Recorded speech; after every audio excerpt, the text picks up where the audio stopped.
नमस्कार साथियों, आइए आज हम इस वीडियो में चर्चा करेंगे दर्पण से संबंधित परिभाषाएं और साथ साथ में भी इस वीडियो में सीखेंगे कि दर्पण द्वारा प्रतिबिंब बनने के नियम क्या क्या हैं।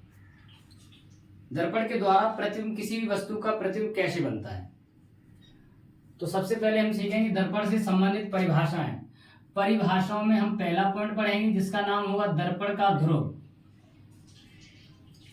दर्पण का ध्रुव, दर्पण का ध्रुव पढ़ेंगे। दूसरे पॉइंट में हम बात करें तो दूसरे पॉइंट में हम पढ़ेंगे दर्पण का केंद्र, जिसे कह सकते हैं वक्रता केंद्र। दर्पण का वक्रता केंद्र। तीसरे नंबर की अगर हम बात करें, हम पढ़ेंगे दर्पण की त्रिज्या।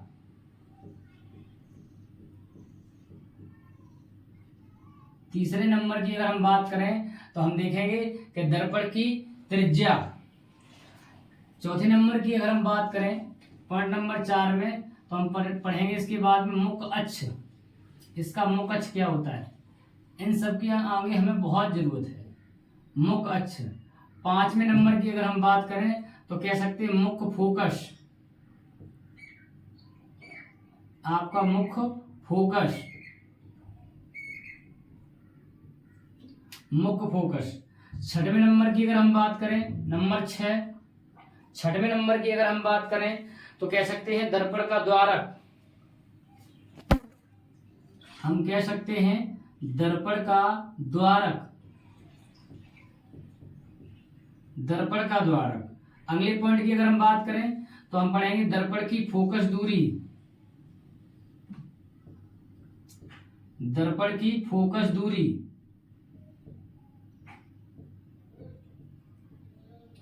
फोकस दूरी।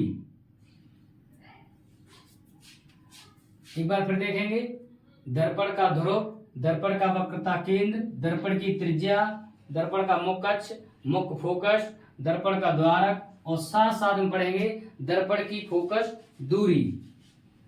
देखेंगे अगर हम पहले पॉइंट की बात करें, पहले हम पॉइंट की अगर बात करें कि दर्पण का ध्रुव क्या होता है, पोल ऑफ मिरर।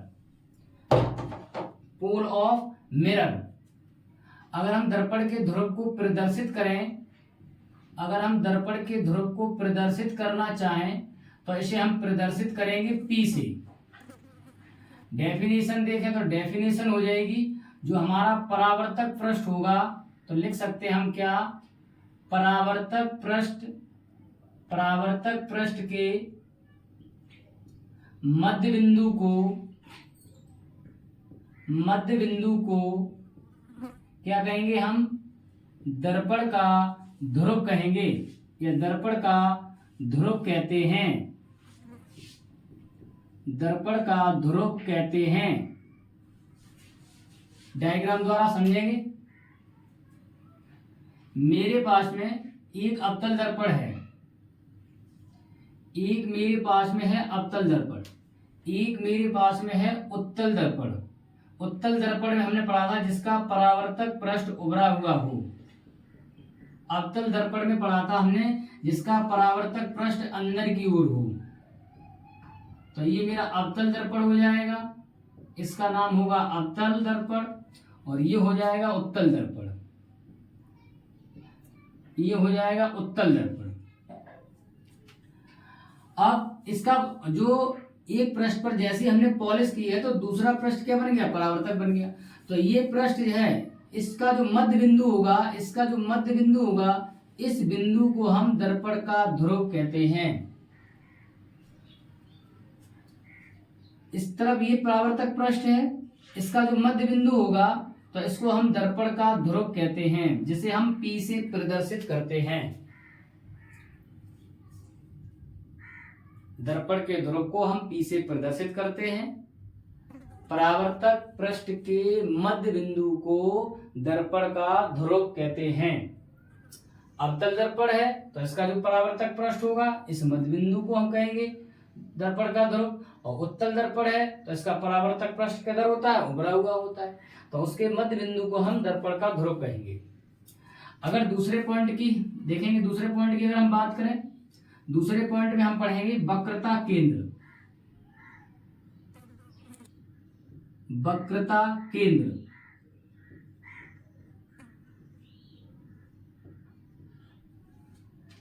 वक्रता केंद्र को देखें, अगर प्रदर्शित की बात करें तो हम लिख सकते हैं इसे प्रदर्शित सी से करते हैं, प्रदर्शित सी से करते हैं। डेफिनेशन क्या हो जाएगी, अच्छा जिस खोखले गोले को काटा गया था, जिस खोखले गोले से ये काटा गया था, इधर देखेंगे, जिस खोखले गोले से ये दर्पण काटा गया था, चाहे उत्तल हो चाहे अवतल हो, तो इस गोले का जो ये केंद्र होगा, जो ये केंद्र होगा, केंद्र बोले तो सेंटर, जो ये सेंटर होगा, यही दर्पण का वक्रता केंद्र कहलाएगा। अगर हमने यहां से इधर से काट दिया तो इधर हमने क्या किया, इधर इस बाहर तरफ हमने पॉलिश कर दी, तो ये हमारा क्या बन जाएगा, अवतल दर्पण बन जाएगा। अगर इधर से हमने काट दिया तो इधर हमने क्या देखा, इधर इधर हमने अंदर की तरफ पॉलिश कर दी, तो ये हमारा उत्तल दर्पण बन जाएगा। तो उत्तल दर्पण और अवतल दर्पण, चाहे वो उत्तल हो चाहे वो अवतल हो, तो हम कह सकते हैं कि खोखले गोले का जो केंद्र होता है उसी को हम वक्रता केंद्र कहते हैं, इसको हम सी से प्रदर्शित करते हैं। तो यहां पर हम लिख सकते हैं क्या, कि खोखले गोले का केंद्र, खोखले गोले के केंद्र को दर्पण का वक्रता केंद्र कहते हैं, वक्रता केंद्र कहते हैं, वक्रता केंद्र कहते हैं। देखेंगे कैसे, मेरे पास में ये कोई खोखला गोला है और इसको हमने यहां से काट दिया, काटने के बाद में हमने इसके एक पृष्ठ पर कलई कर दी, इसका ये केंद्र है, गोले का ये केंद्र है, तो इसको ही हम दर्पण का वक्रता केंद्र कहते हैं। वक्रता केंद्र को सी से प्रदर्शित करते हैं, ये हम पढ़ चुके हैं। ये क्या हमारा है, दर्पण का ध्रुव है, ये दर्पण का ध्रुव है। स्क्रीनशॉट लें और उसके बाद आगे बढ़े।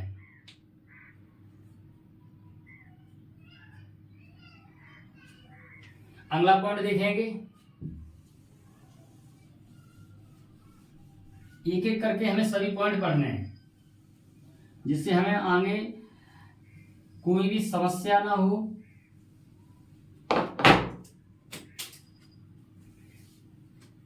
देखेंगे, अब पढ़ेंगे वक्रता त्रिज्या। पॉइंट नंबर 3 पर आते हैं, जिसका नाम होगा वक्रता त्रिज्या।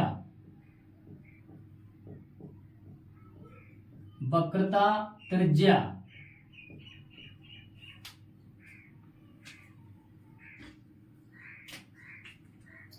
प्रदर्शित की बात करें,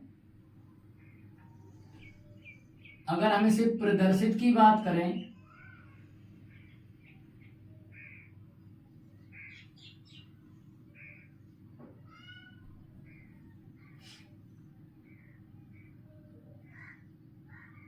प्रदर्शित की बात करें तो इसे हम आर से प्रदर्शित करते हैं, और जो खोखले गोले की त्रिज्या होगी, ये हम कह सकते हैं जो दर्पण का ध्रुव था और जो वक्रता केंद्र था, हम पढ़ चुके, दो चीजें पढ़ चुके हैं, तो उनके बीच की जो दूरी होगी उसको हम वक्रता त्रिज्या कहते हैं। हम लिख सकते हैं दर्पण के ध्रुव व वक्रता केंद्र के बीच की दूरी को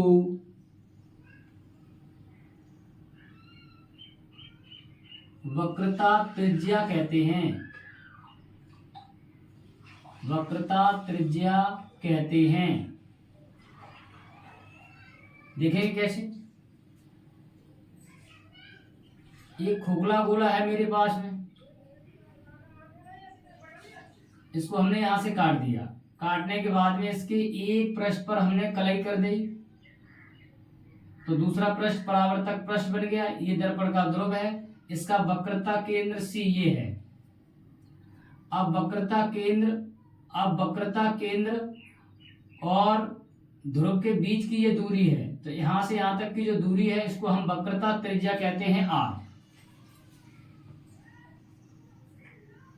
वक्रता त्रिज्या आर कहते हैं। एक बार फिर समझे, दर्पण का ध्रुव ये है, वक्रता केंद्र ये है सी।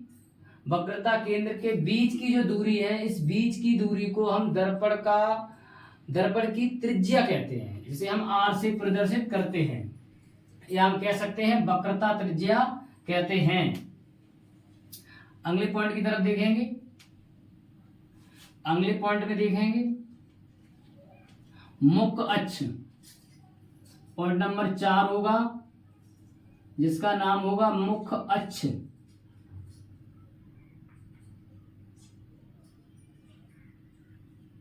मुख्य अक्ष क्या होता है? मुख्य अक्ष का मतलब है दर्पण का ध्रुव P और वक्रता केंद्र को मिलाने वाली जो रेखा होती है, उस रेखा को हम दर्पण का मुख्य अक्ष कहते हैं। तो हम लिख सकते हैं ध्रुव व वक्रता केंद्र को मिलाने वाली रेखा को दर्पण का मुख्य अक्ष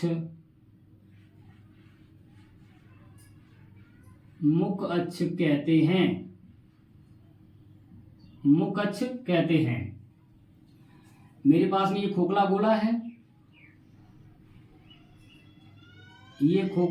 है, इसको हमने यहां से काट दिया। एक पृष्ठ पर हमने क्या कर दिया, पॉलिश कर दी। पॉलिश करने के बाद दूसरा पृष्ठ परावर्तक पृष्ठ बन गया। परावर्तक पृष्ठ का मध्य बिंदु क्या है, ये P है। ये खोखले गोले का सेंटर C है, जिसको हम वक्रता केंद्र कहते हैं। अब इन दोनों को मिलाने वाली जो रेखा है, इन दोनों को मिलाने वाली रेखा जिसको हम दर्पण का मुख्य अक्ष कहते हैं, ये मेरे पास में मुख्य अक्ष होगा, इसको हम मुख्य अक्ष कहते हैं।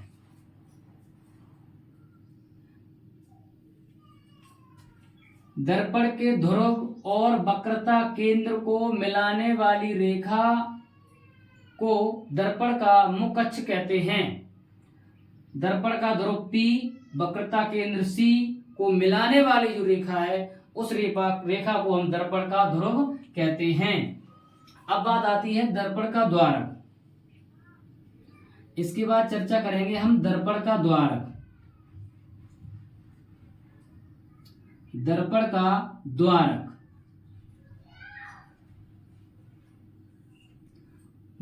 द्वारक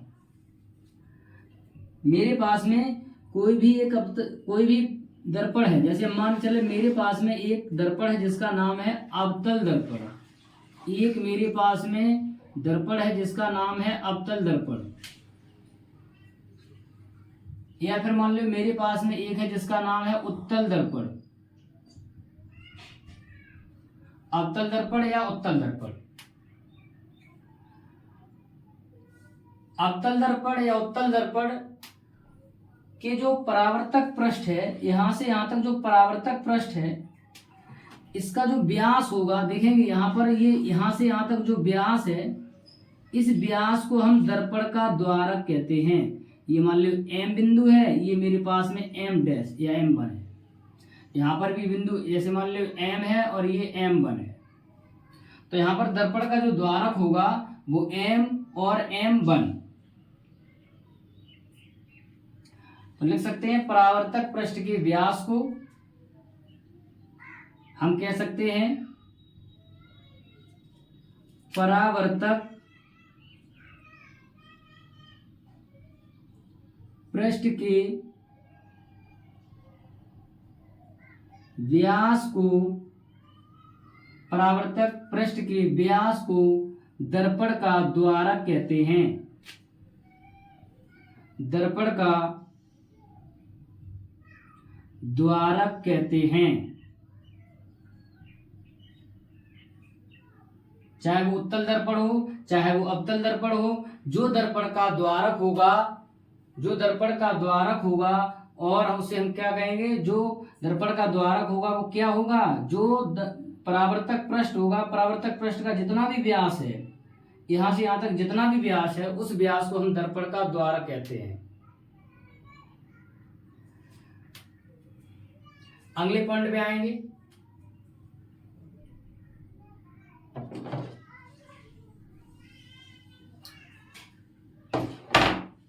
स्क्रीनशॉट ले, उसके बाद फिर आगे बढ़े हम।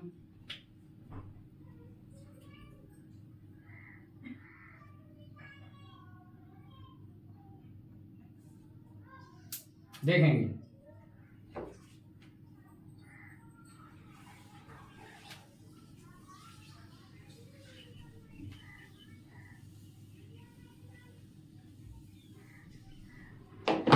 अब हम चर्चा करेंगे मुख्य फोकस क्या होता है। मुख्य फोकस क्या होता है।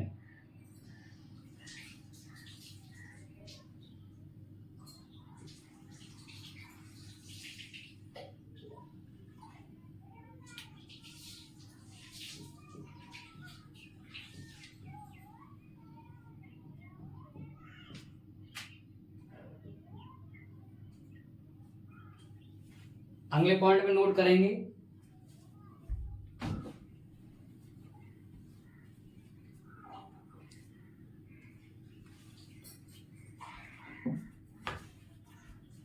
देखेंगे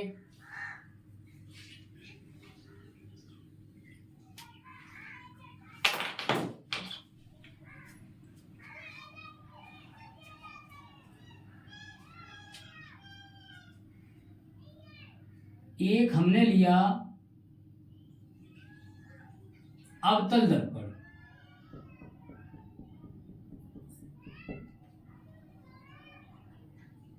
एक हमने ले लिया उत्तल दर्पण। अवतल दर्पण लिया और उत्तल दर्पण लिया। हम बातें जान चुके हैं कि अवतल दर्पण है, अवतल दर्पण है तो इसका मुख्य अक्ष क्या होगा, ध्रुव क्या होगा, वक्रता केंद्र क्या होगा, द्वारक क्या होगा, ये बातें हम जान चुके हैं। तो एक हमने ले लिया दर्पण का ध्रुव, ये दर्पण का ध्रुव है, ये अवतल दर्पण है मेरे पास में, इसका हमने अवतल दर्पण, इसका ध्रुव जो है वो P है।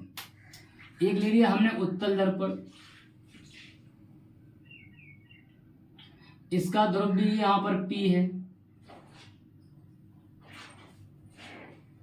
अगर हम वक्रता केंद्र की बात करें तो इसका वक्रता केंद्र इधर होगा, आपके पास ये वक्रता केंद्र है।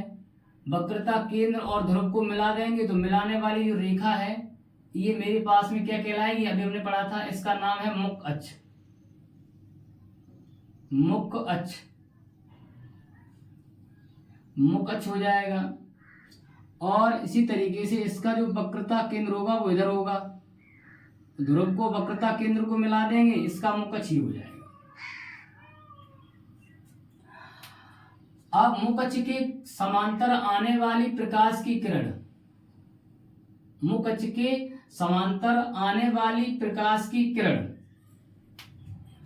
परावर्तन के पश्चात, यहां पर देखो जैसे ही आएगी, यहाँ ये परावर्तक पृष्ठ है मेरे पास में, ये परावर्तक पृष्ठ है अंदर की तरफ, तो जैसे ही मुख्य अक्ष के समांतर ही किरण आएगी तो यहाँ पर परावर्तन, जिसका परावर्तन होगा, परावर्तन के पश्चात जिस बिंदु पर मिलती है मुख्य अक्ष के, मुख्य अक्ष पर, यहाँ पर मुख्य अक्ष पर जिस बिंदु पर मिलती है, जिस बिंदु पर मिलती है उस बिंदु को हम दर्पण का मुख्य फोकस कहते हैं। ये डेफिनेशन है अवतल दर्पण के लिए, ये डेफिनेशन है अवतल दर्पण के लिए। अब उत्तल की हम बात करेंगे, तो उत्तल में अगर हम बात करें तो हम कह सकते हैं मुख अक्ष के समांतर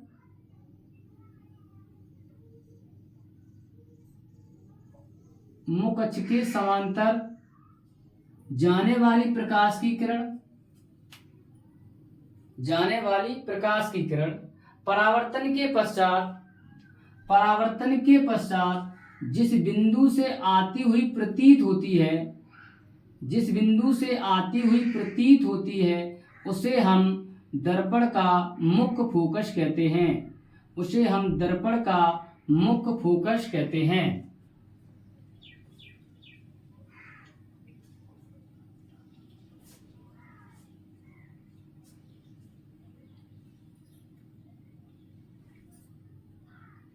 एक बार फिर देखेंगे,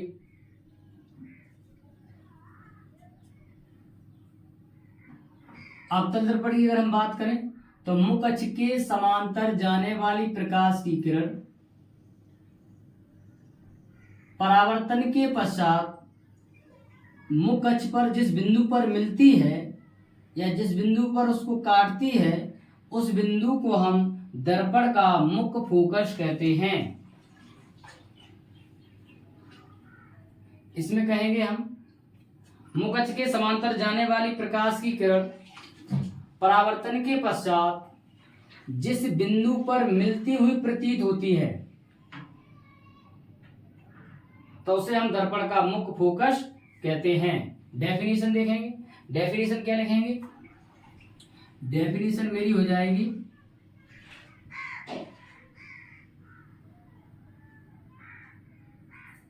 मुख अक्ष के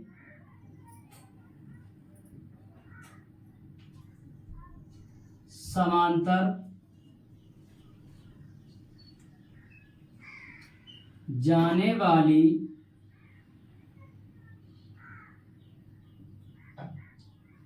प्रकाश की किरण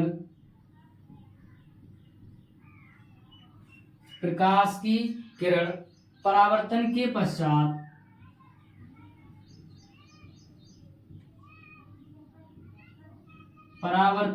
पश्चात जिस बिंदु पर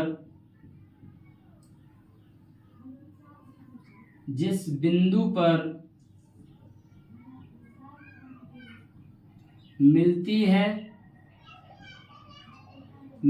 है या मिलती हुई प्रतीत होती है, मिलती हुई प्रतीत होती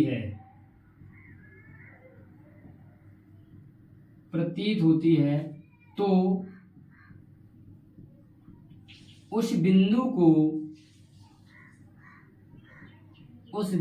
को दर्पण का मुख्य फोकस कहते हैं। दर्पण का मुख्य फोकस कहते हैं, मुख्य फोकस कहते हैं। अगर हम प्रदर्शित की बात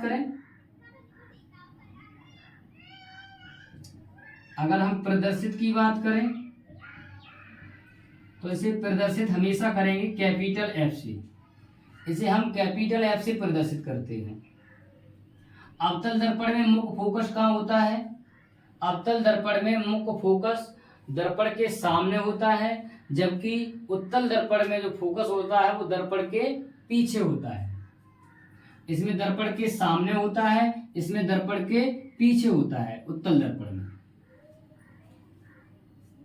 एक बार फिर समझें, मुख अक्ष के समांतर जाने वाली प्रकाश की किरण परावर्तन के पश्चात जिस बिंदु पर मिलती है या मिलती हुई प्रतीत होती है, मुख अक्ष के समांतर जाने वाली प्रकाश की किरण परावर्तन के पश्चात जिस बिंदु पर मिलती है या मिलती हुई प्रतीत होती है, प्रतीत होती है तो उस बिंदु को दर्पण का मुख्य फोकस कहते हैं। दर्पण का मुख्य फोकस कहते हैं। इसे हम F से प्रदर्शित करते हैं। अवतल दर्पण में मुख्य फोकस दर्पण के सामने होता है। उत्तल दर्पण में मुख्य फोकस दर्पण के पीछे होता है। स्क्रीनशॉट लें, उसके बाद फिर आगे बढ़े।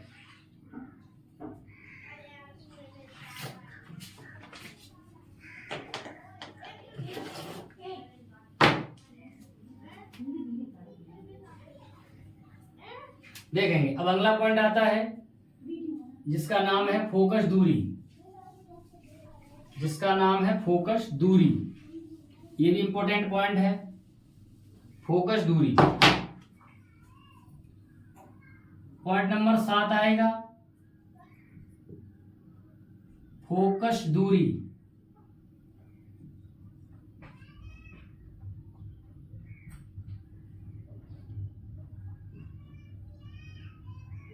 प्रदर्शित की बात करें, इसे प्रदर्शित करते हैं स्मॉल f से।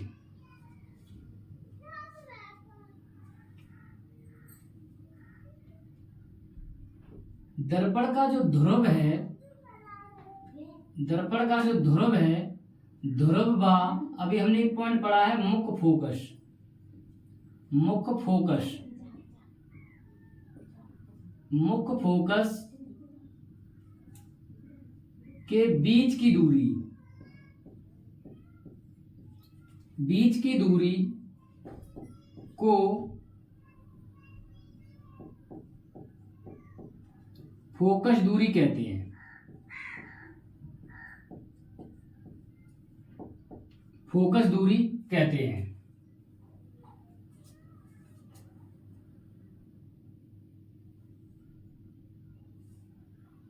एक अवतल दर्पण और एक उत्तल दर्पण। अवतल दर्पण और उत्तल दर्पण।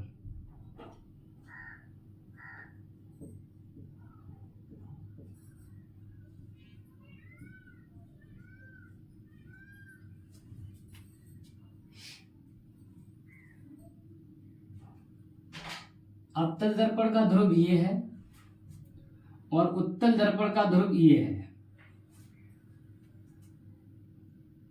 वक्रता केंद्र C और मुख्य फोकस F ये है मेरे पास।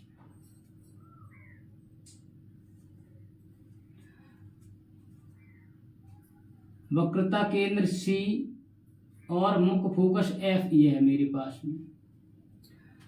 तो यहां पर इन दोनों के क्या लिखा है, दर्पण का ध्रुव और मुख्य फोकस के बीच की दूरी। दर्पण का ध्रुव और मुख्य के बीच की दूरी। दर्पण का ध्रुव और मुख्य फोकस के बीच की दूरी। दर्पण का ध्रुव मुख्य फोकस के बीच की दूरी। दर्पण का ध्रुव मुख्य फोकस के बीच की दूरी क्या कहलाएगी, फोकस दूरी।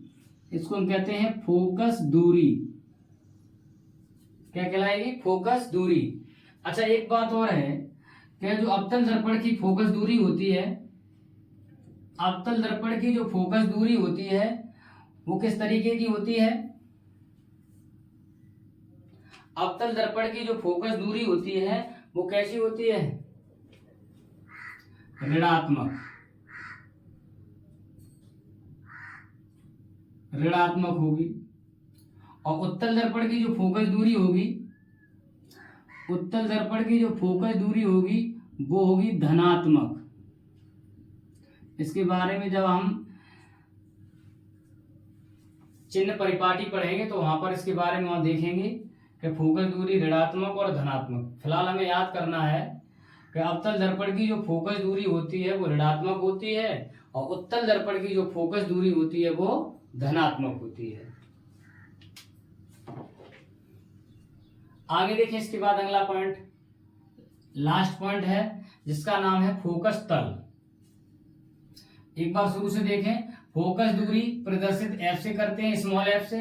ध्रुव और मुख्य फोकस के बीच की दूरी को फोकस दूरी कहते हैं। अवतल दर्पण का ध्रुव P, मुख्य फोकस F। उत्तल दर्पण का ध्रुव P, मुख्य फोकस F। इन दोनों के बीच की जो दूरी है, इन दोनों के बीच की जो दूरी है उसे हम फोकस दूरी कहते हैं।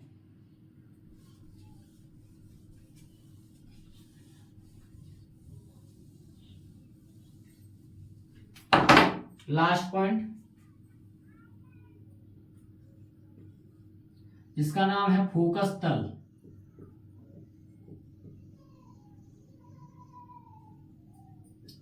माना कि परीक्षा में पूछा गया कि फोकस तल को परिभाषित कीजिए, फोकस तल को परिभाषित कीजिए, तो हम कैसे करेंगे?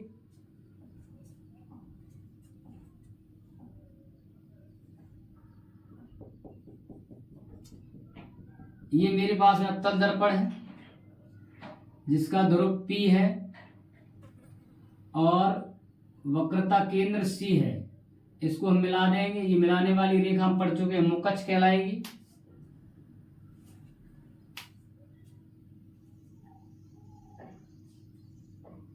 और इसका जो मुख्य फोकस मुख्य फोकस है ये F ये है।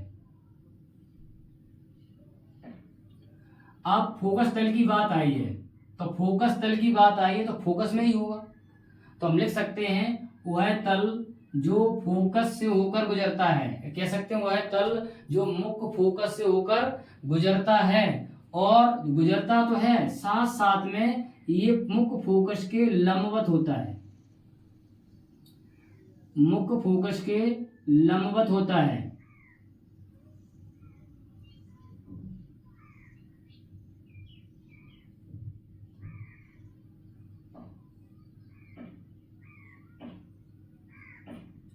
मुख्य फोकस के लंबवत होता है। तो ये मेरे पास में जिसका नाम होगा फोकस तल।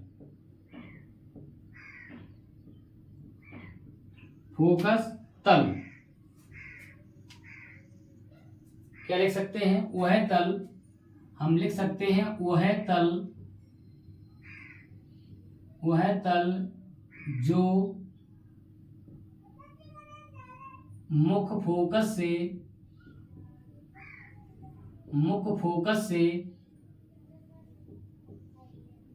होकर गुजरता है।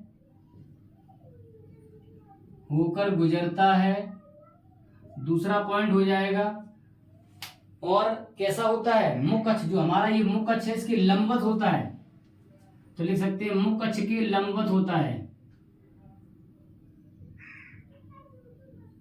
मुख्य अक्ष के लंबवत होता है,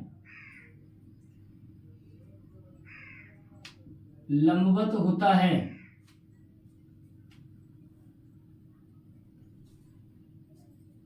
वह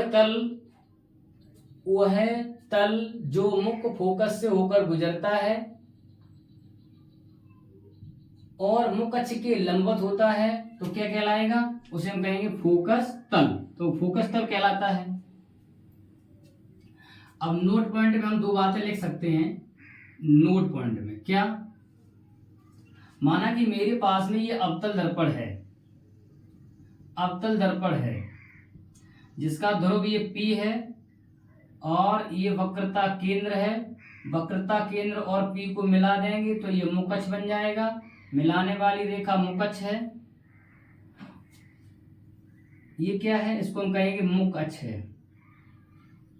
अभी हम पढ़ चुके हैं इसके बारे में। ये मेरे पास में मुख्य अक्ष है। अच्छा, कुछ किरणें ऐसी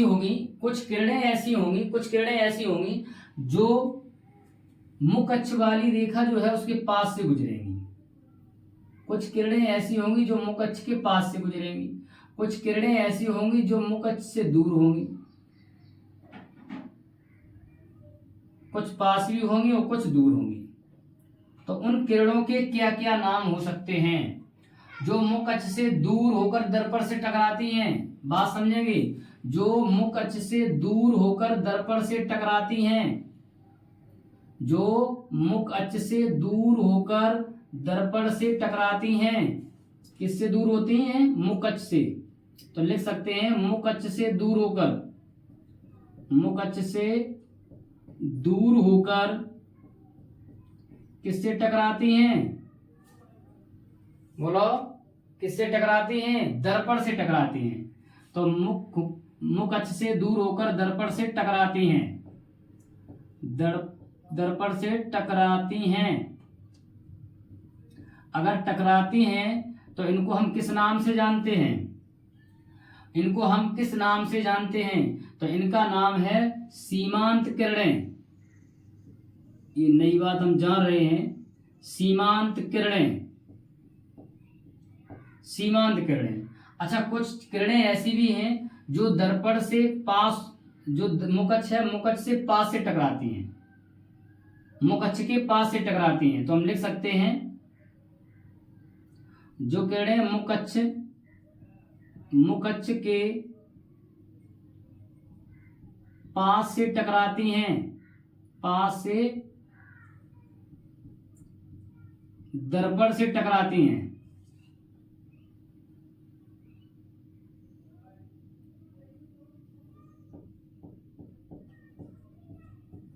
टकराती हैं, उनका नाम क्या है? तो उन्हें हम कहेंगे उपाक्षीय किरणें।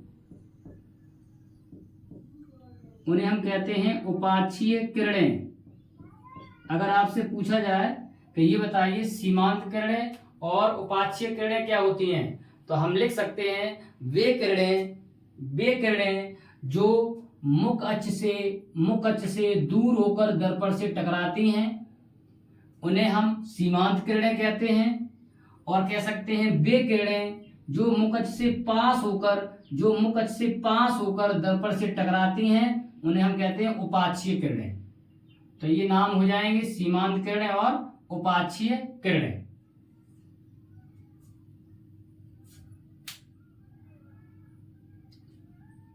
करेंगे नोट।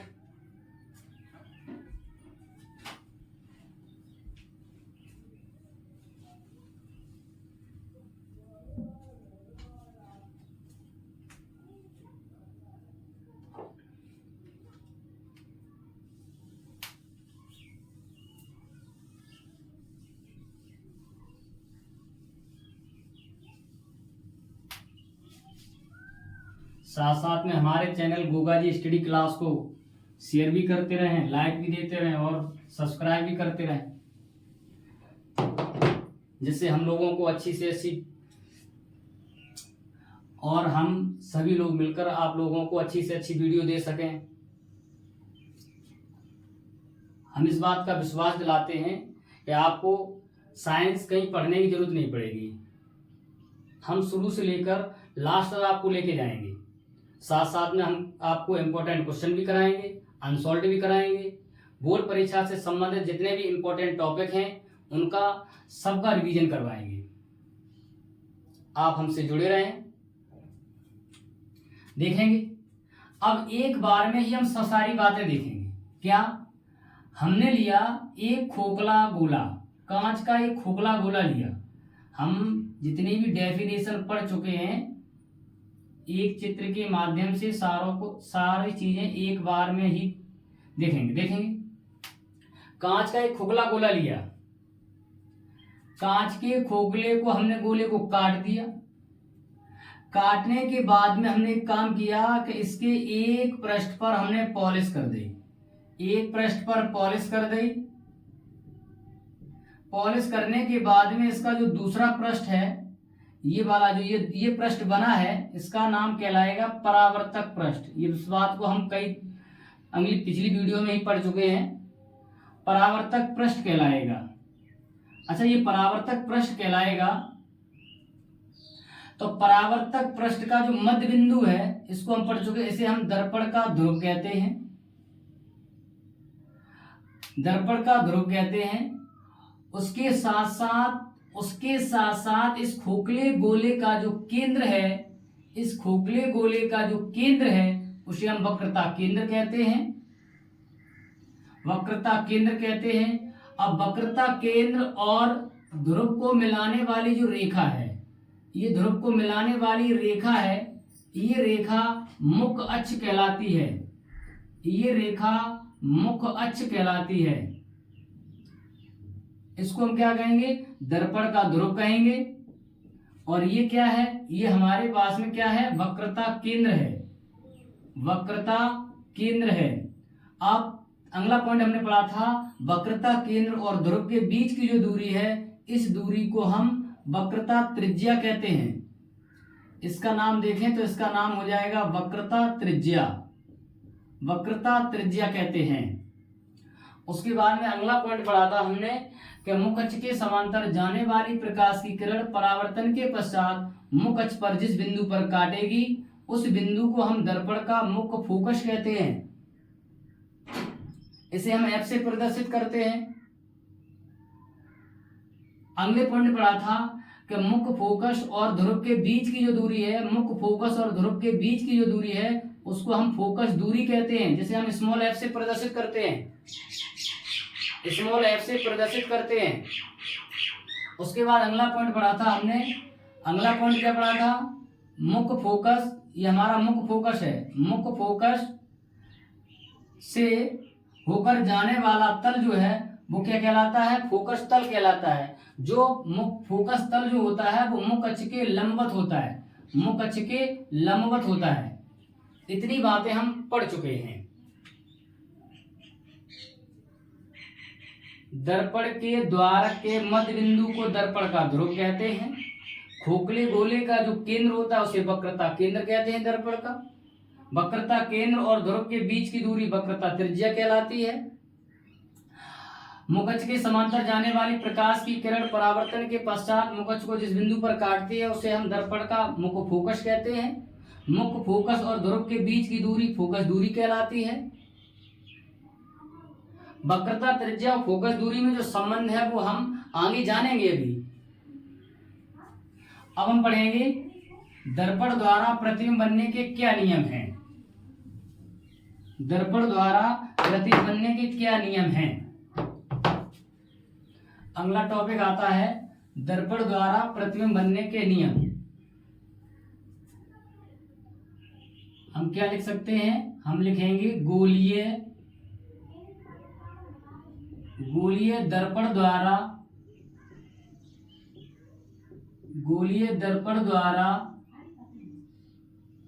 प्रतिबिंब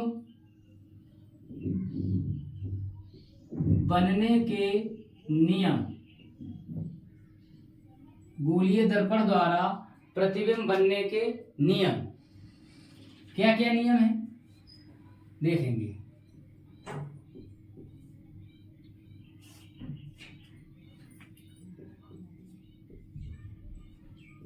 प्रथम नियम की बात करेंगे। क्या है पहला नियम?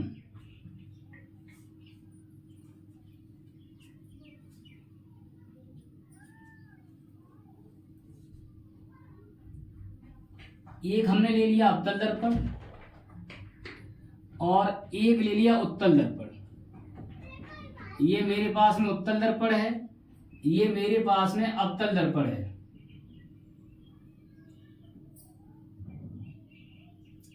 अवतल दर्पण यहां पर और ये मेरे पास में हो जाएगा उत्तल दर्पण।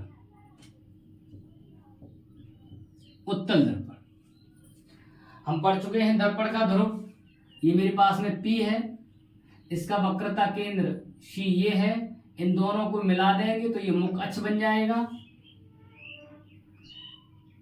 ये हमारे पास में हो जाएगा मुख्य अक्ष। इसको हम कहेंगे मुख्य अक्ष। तो हम कह सकते हैं मुख्य अक्ष के समांतर जो मुख्य अक्ष है, मुख्य अक्ष के समांतर जाने वाली प्रकाश की किरण, मुख्य अक्ष के समांतर जाने वाली प्रकाश की किरण परावर्तन के पश्चात मुख्य फोकस से होकर चली जाती है। मुख्य फोकस से होकर चली जाती है। ये नियम है पहला अवतल दर्पण के लिए। उत्तल दर्पण के लिए पहला नियम क्या होगा? दर्पण का ध्रुव P ये है और वक्रता केंद्र ये मुख्य अक्ष हो जाएगा। उसके बाद हम कह सकते हैं मुख्य अक्ष के समांतर जाने वाली प्रकाश की किरण परावर्तन के पश्चात ऐसा लग रहा है कि मुख्य फोकस से होकर आती हुई प्रतीत होती है। मुख्य फोकस से आती हुई प्रतीत होती है। उत्तल दर्पण में हमेशा आती हुई प्रतीत होती है, अवतल दर्पण में रियल में जाती है। तो हम डेफिनेशन लिख सकते हैं, क्या लिखेंगे पॉइंट में, हम क्या लिख सकते हैं बताओ। हम लिख सकते हैं मुख अक्ष के समांतर, मुख अक्ष के समांतर, मुख अक्ष के समांतर जाने वाली प्रकाश की किरण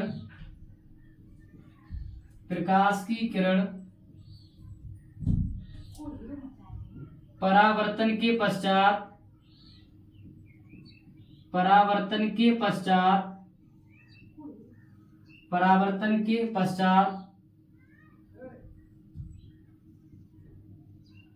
मुख फोकस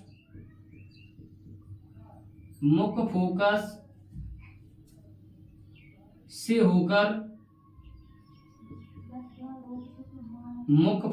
होकर चली जाती है। किसमें? अवतल दर्पण में। किसमें चली जाती है?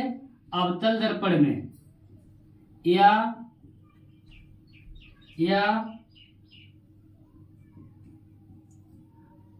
आती हुई प्रतीत होती है। किसमें? उत्तल दर्पण में। उत्तल दर्पण में देखेंगे। पहला नियम हमारा क्या है? अगर कोई भी दर्पण है, चाहे वो उत्तल हो चाहे वो अवतल हो, अगर कोई भी किरण मुख अक्ष के समांतर जा रही है तो मुख अक्ष के समांतर जाने वाली प्रकाश की किरण परावर्तन के पश्चात, ये परावर्तक पृष्ठ है, परावर्तक पृष्ठ पर जैसे ही टकराएगी तो इसका परावर्तन होगा, तो परावर्तन के पश्चात मुख फोकस से होकर चली जाती है। ये रियल बात है अवतल दर्पण में। उत्तल दर्पण की बात करें तो मुख अक्ष के समांतर जाने वाली प्रकाश की किरण परावर्तन के पश्चात मुख फोकस से आती हुई प्रतीत होती है। ऐसा लग रहा है कि ये किरण मुख फोकस से होकर आ रही है, लेकिन ये रियल बात नहीं होती है। तो पहला नियम ये हो जाएगा। स्क्रीनशॉट लें, उसके बाद फिर आगे बढ़े। अब हम बात करेंगे द्वितीय नियम की। क्या होता है द्वितीय नियम? द्वितीय नियम पहले नियम का ठीक उल्टा। द्वितीय नियम पहले नियम का ठीक उल्टा हो जाएगा।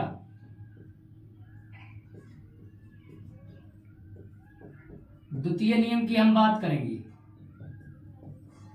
देखेंगे द्वितीय नियम। एक अवतल दर्पण है और एक मेरे पास में उत्तल दर्पण है। एक अवतल दर्पण है और एक उत्तल दर्पण है। दर्पण का ध्रुव P, वक्रता केंद्र C, मिलाने वाली रेखा मुख अक्ष, इसका वक्रता केंद्र C, इसको मिलाने वाली रेखा ये मुख अक्ष कहलाएगा। मुख अक्ष कहलाएगा। कौन सा दर्पण है? अवतल है। ये कौन सा है? उत्तल है। दूसरा नियम क्या कहलाएगा? ठीक उल्टा कर देंगे। ठीक उल्टा क्या है? मुख फोकस की ओर आने वाली प्रकाश की किरण, मुख फोकस की ओर आने वाली प्रकाश की किरण मुख फोकस से होकर आने वाली प्रकाश की किरण परावर्तन के पश्चात मुख अक्ष के समांतर हो जाती है। एक बार देखेंगे। मुख फोकस से होकर आने वाली प्रकाश की किरण परावर्तन के पश्चात मुख अक्ष के समांतर हो जाती है। इसमें क्या कहलाएगा कि मुख फोकस की ओर आने वाली प्रकाश की किरण, मुख फोकस की ओर आने वाली प्रकाश की किरण परावर्तन के पश्चात मुख अक्ष के समांतर हो जाती है। परावर्तन के पश्चात मुख अक्ष के समांतर हो जाती है।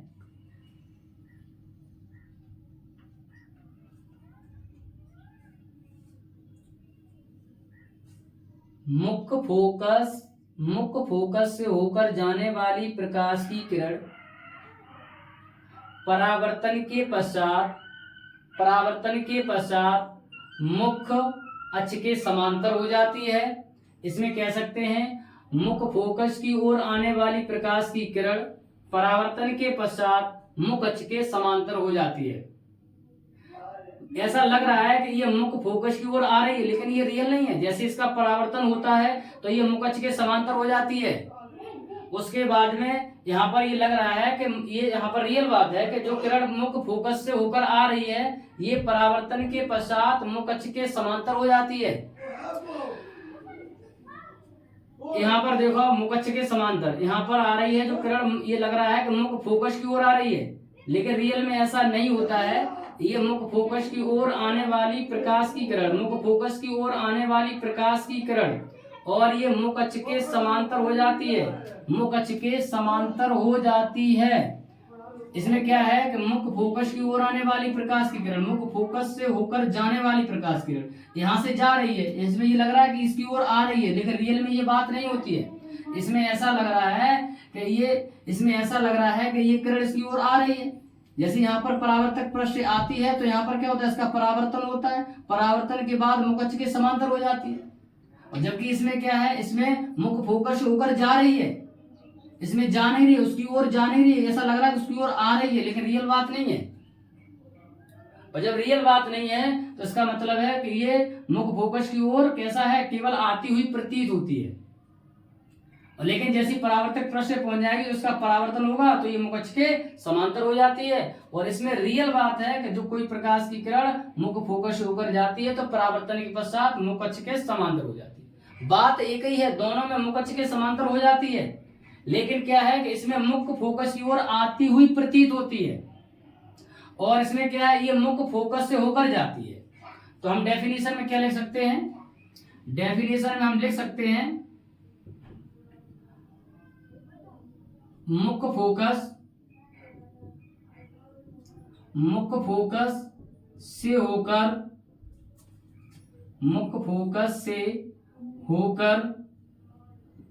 या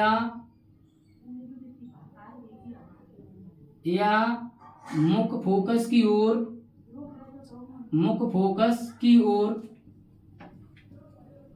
ओर आने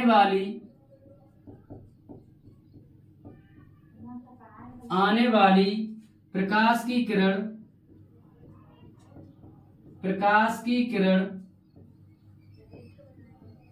मुख्य अक्ष के कैसी हो जाती है, समांतर हो जाती है, समांतर हो जाती है। एक बार फिर देखें, मुख्य फोकस से होकर या मुख्य फोकस की ओर आती हुई या मुख्य फोकस की ओर आने वाली प्रकाश की किरण मुख्य अक्ष के समांतर, प्रकाश की किरण मुख्य अक्ष के समांतर हो जाती है। ये हमारा द्वितीय नियम कहलाता है। एक लास्ट नियम बचा है जिसका नाम है तृतीय नियम। स्क्रीनशॉट लें, फिर उसके बाद आगे बढ़े देखेंगे।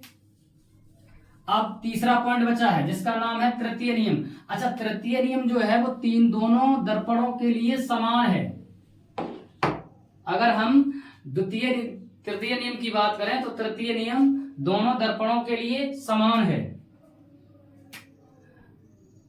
तो पॉइंट नंबर 3 जिसका नाम होगा तृतीय नियम,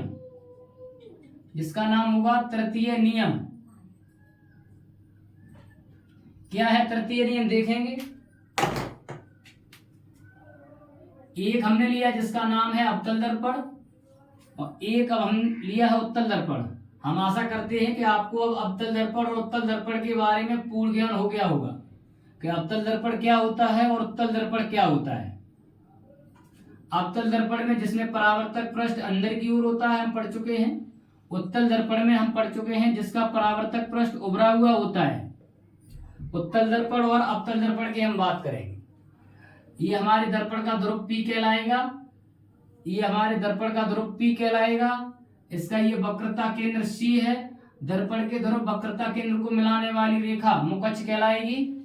दर्पण के ध्रुव और वक्रता केंद्र को मिलाने वाली रेखा मुख अक्ष कहलाएगी, मुख अक्ष कहलाएगी। अब दोनों के नियम ये सेम है दोनों के लिए। क्या? जब कोई प्रकाश की किरण वक्रता केंद्र C से होकर जाती है, जब कोई प्रकाश की किरण वक्रता केंद्र C से होकर जाती है तो परावर्तन के पश्चात वो उसी मार्ग से वापस लौट जाती है। जब कोई प्रकाश की किरण वक्रता केंद्र C से होकर जाती है तो परावर्तन के पश्चात उसी मार्ग से वापस लौट जाती है। इसमें क्या होगा? जब कोई प्रकाश की किरण वक्रता केंद्र की ओर आती है या वक्रता केंद्र की, जब कोई प्रकाश की किरण वक्रता केंद्र को, या कह सकते हैं कि वक्रता केंद्र की ओर आने वाली प्रकाश की किरण, वक्रता केंद्र की ओर आने वाली प्रकाश की किरण परावर्तन के पश्चात ऐसा लग रहा है, यहां से ऐसा लग रहा है कि ये किरण वक्रता केंद्र की ओर आ रही है, लेकिन परावर्तन, जैसे इसका परावर्तन होता है तो उसी मार्ग से वहीं से फिर वापस लौट जाती है। तो ये हमारा तृतीय नियम कहलाता है। एक बार फिर समझेंगे। जब कोई प्रकाश की किरण वक्रता केंद्र C से होकर जाती है तो परावर्तन के पश्चात उसी मार्ग से वापस लौट जाती है। अब तक उत्तल दर्पण की बात करेंगे। जब कोई प्रकाश की किरण वक्रता केंद्र की ओर आने वाली या वक्रता केंद्र की ओर आती हुई प्रतीत होती है तो वो परावर्तन के पश्चात उसी मार्ग से वापस लौट जाती है। ये तृतीय नियम कहलाएगा। तो हम लिख सकते हैं, जब कोई प्रकाश की किरण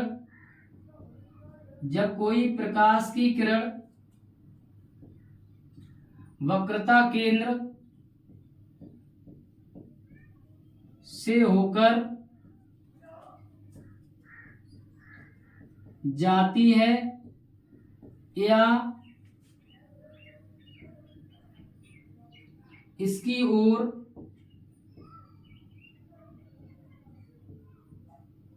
आती हुई प्रतीत होती है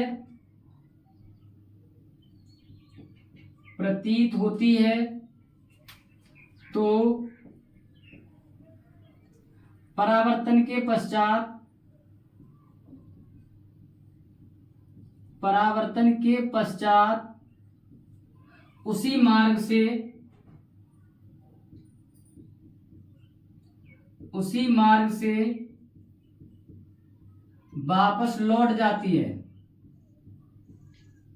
मार्ग से वापस लौट जाती है।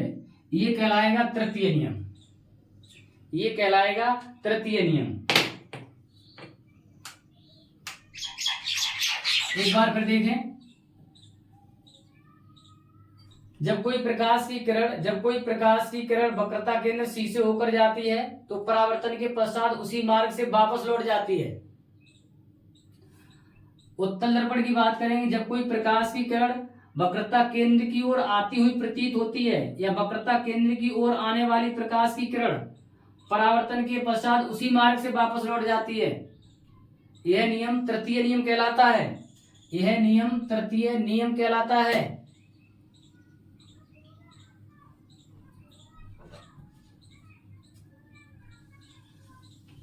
एक बार फिर से देखेंगे तीनों नियम एक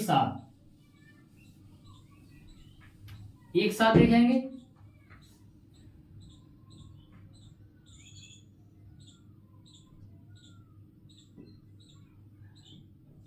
पहला नियम क्या था, दूसरा नियम क्या था और तीसरा नियम क्या था। पहला नियम क्या था? जब कोई प्रकाश की किरण मुख अक्ष के समांतर जाती है तो परावर्तन के पश्चात मुख फोकस F से होकर चली जाती है।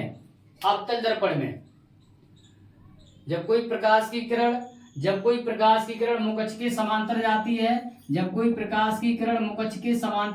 है, तो परावर्तन के पश्चात मुख फोकस से आती हुई प्रतीत होती है उत्तल दर्पण में। दोनों के लिए पहला नियम यह है।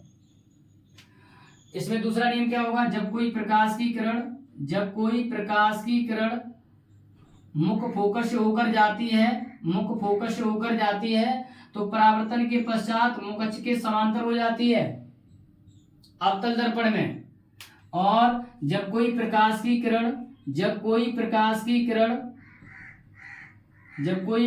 की किरण मुख फोकस की ओर आती हुई प्रतीत होती है तो परावर्तन के पश्चात मुख अक्ष के समांतर हो जाती है उत्तल दर्पण में। तीसरा नियम दोनों के लिए सेम है। जब कोई प्रकाश की किरण वक्रता केंद्र C से होकर जाती है तो वो परावर्तन के पश्चात उसी मार्ग से वापस लौट जाती है। और जब कोई प्रकाश की किरण वक्रता केंद्र की ओर आती हुई प्रतीत होती है तो परावर्तन के पश्चात उसी मार्ग से वापस लौट जाती है। इस प्रकार गोलीय दर्पण द्वारा प्रतिबिंब बनने के 3 नियम हैं। यदि किसी भी वस्तु का प्रतिबिंब बनेगा, दर्पण द्वारा किसी वस्तु का प्रतिबिंब बनेगा, तो उसके लिए इन 3 में से कोई 2 नियम लगना अनिवार्य होंगे। कोई ना कोई 2 नियम लगेंगे। आज के लिए बस इतना ही। और सब लोगों से अनुरोध है, हमारा channel Goga ji study class को आप सब्सक्राइब करें और शेयर करें ज़्यादा से ज़्यादा, जैसे कि हम आपको अच्छी से अच्छी वीडियो दे सकें। और हम इस बात का वादा करते हैं, अगर आप हमसे जुड़े हैं तो हम आपको कक्षा 10, कक्षा 12 की मैथ और साइंस की सभी वीडियो, ऑल सब्जेक्ट, ऑल जो आपका सिलेबस है साइंस और मैथ का, उसका हम पूरा सिलेबस देंगे, ज़्यादा से ज़्यादा देने का प्रयास करेंगे। साथ ही बोर्ड परीक्षा संबंधित सभी इम्पोर्टेंट टॉपिक उन पर हम चर्चा करेंगे। धन्यवाद।